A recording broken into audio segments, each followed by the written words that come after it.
inside a wonder of the world, it would be a wonder of the world. And the Great Pyramid is associated with the subterranean chamber and all the other chambers and the vents. So no, it's unique in the world, and there's no other pyramid like it. And I think that it alone was built to be a water pump, and other pyramids had different purposes, built with different ways, and served different functions. But there are others that are built to that degree of machine work and the fitting together of the stones. Yes, the pyramid right next to the Great Pyramid that still has some of the casing stones on top of it, it has some precision stonework.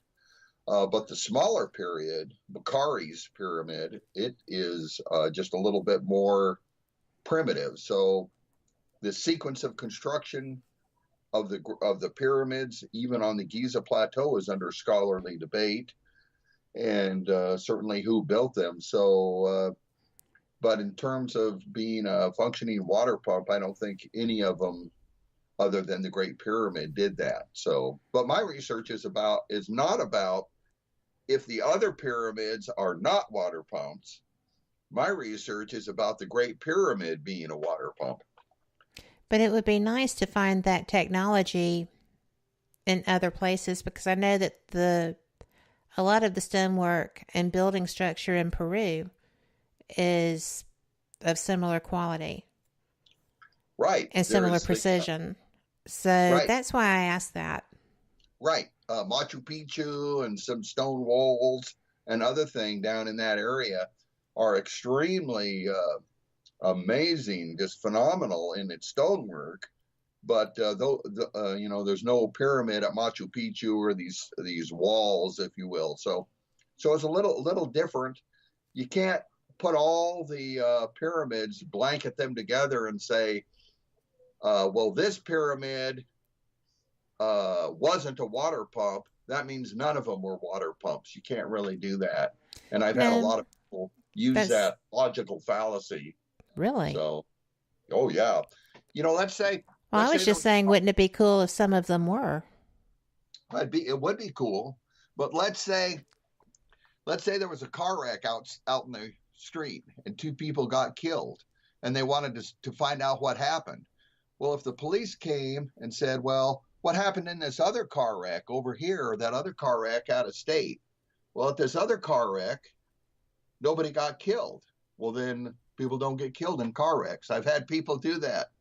If this other pyramid isn't a water pump, and it can't be because it's just made out of stone rubble, then pyramids aren't water pumps. Well, it's a false comparison. Well, I think that sometimes when you're looking at something that is built to very similar specifications yet halfway across the world, you kind of have to wonder. You do wonder. I don't have a problem with saying I think that there might be some other pyramid structures that could have been the same thing. That's a possibility. And it would be a good thing. I mean, I understand that I love that. I know, and I understand that the Great Pyramid is your focus, but you're also very knowledgeable of pyramidal structure.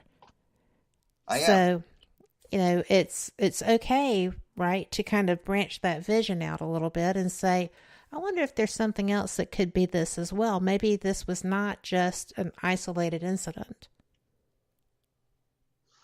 It could be. Certainly, we have our nonprofit foundation, and we're doing a lot of different things, if you will. Produced 2 documentaries and 2 books.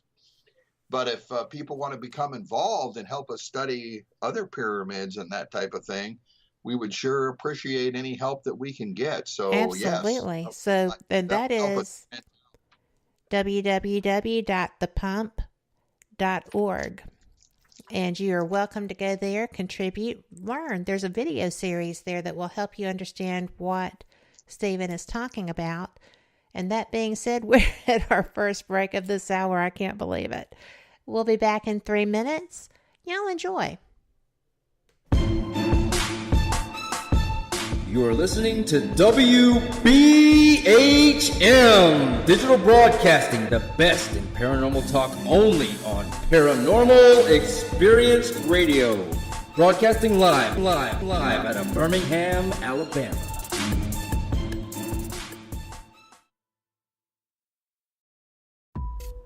Since 1948, Fate Magazine has brought you reports of the strange and unknown, all of them true. Fate Radio is carrying on that tradition, bringing you the unusual, macabre, strange, and bizarre. Join host Kat Hobson Sunday nights from 8 to 10 p.m. Eastern on WBHM Digital Broadcasting.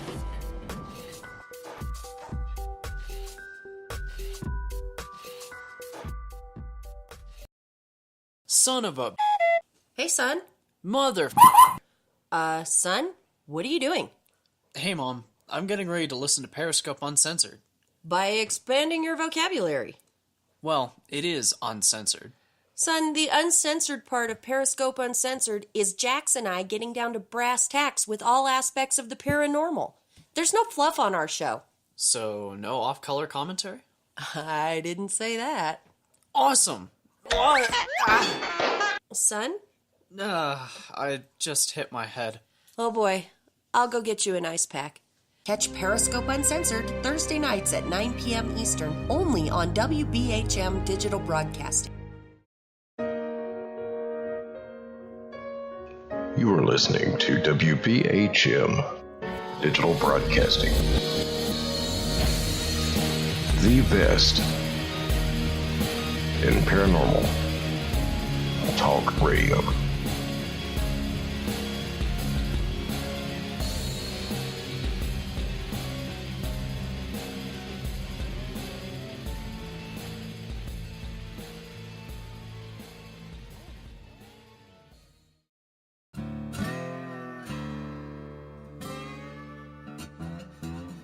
Oh, come on. I'm Southern, but... Nope. That'll do. Hello. I am Kat Hobson, host of Paranormal Experience here on WBHM Digital Broadcasting out of Birmingham, Alabama. I enjoy having guests from all areas of the paranormal, from ghosts to ufology to cryptids and beyond. You'll find some of the best researchers in their fields bringing you some great information. Join me on Wednesday nights from 8 to 10 p. Eastern here on WBHM Digital Broadcasting. Thank you for listening to WBHM Digital Broadcasting out of Birmingham, Alabama. The time is 23 minutes after the hour. Welcome back to Fate Mag Radio. I'm Kat Hobson, your host, and I am joined tonight by Stephen Myers, the author of books of the Lost Technologies of the Great Pyramid. And I have just blanked out, Stephen. The Great Pyramid Prosperity Machine. Prosperity Machine. Thank you. I knew it was in there somewhere. I am so having a blast discussing this, and we were discussing right before we left, that people have given you a lot of grief, that they, if one pyramid isn't what you're saying, the Great Pyramid is, and, the Great Pyramid couldn't possibly be either. You catch a lot of flack, don't you? I do. I do. There was a guy named Alexander Fleming, and he noticed this mold, and he said this mold, bread mold, is going to make people well, sick people well, and he got a lot of flack for it, and he invented penicillin, and it was not accepted by the medical community for quite a while. They said, "Oh, we don't need penicillin; we're fine without it," or "It's too expensive," or "It doesn't work." And then finally, after almost a generation, or quite a while anyway, years and years and years, he got penicillin accepted by the medical community. He was a botanist, so how could he tell doctors, what to do? So yeah. Every revolutionary idea gets a lot of flack. And another guy, a weatherman, name of Wagner, talked about continental drift, And geologists said, oh, no, we can't have continental drift. No, it doesn't work. We can't have it. But then about 40 years later, they came up with plate tectonics, which was exactly the same thing. Absolutely. So, if you don't have a lot of opposition, then you're not doing something right. But a lot of people fold under that, Stephen. I appreciate that, but I always encounter other types of people that aren't experts, the people that work in shipyards, the people that are familiar with water locks like you are, people that don't just believe that the aliens used a magic wand, people that actually look into the direction of my research and they say, wow, this is compelling because the Great Pyramid was actually built. And this description of how it was built is, people say, wow, that makes sense. So that's the type of thing that keeps me going. I know that so many different entertainment venues say that there's no way that humans could have built the pyramids, the Great Pyramid especially. And yet I heard in a lecture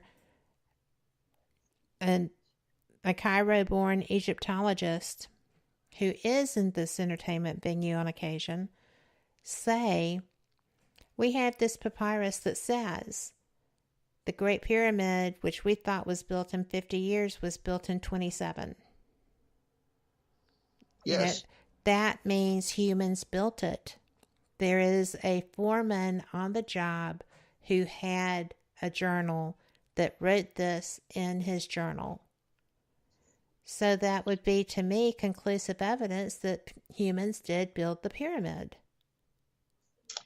I do think that humans built the Great Pyramid. They may have had some technology from aliens, but I do think humans built it. I really do. And they built it with a purpose in mind, that was bigger than the cost of building it. So, yes, humans built the Great Pyramid. There's a lot of things that we have built that the people who started it knew they would never see the end of it. The Panama Canal is one of those. We mentioned that earlier. The Panama Canal, a few other things. The highway system, a lot of people worked on that, but didn't see it certainly completed, and other things. So, yeah. Things that are bigger than them. Yes. Are more important to them than themselves. That they know that they're contributing to the future. That they're going to make the world a better place for their offspring. And, I don't think that... I don't necessarily think that the alignment of these pyramids is coincidental. Especially if you were to consider that there was interstellar guidance on the idea. People showed up. They said, what do you think about this? This is what we would suggest maybe trying to do. This is what your result will be.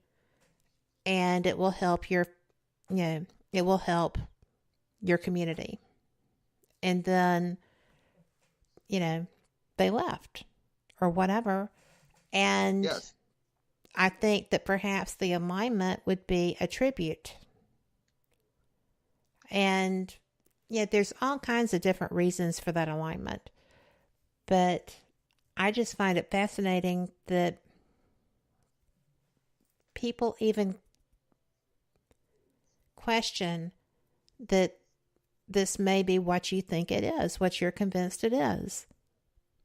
It's a neat concept, but it's not unheard of in all of the great societies. That's true. Yeah. For whatever reason, the Great Pyramid was built. It was assembled. And part of my research is the assembly process. Yes. I know that people that are into the correlations and alignments don't really focus on how the stones were moved from one place to another. But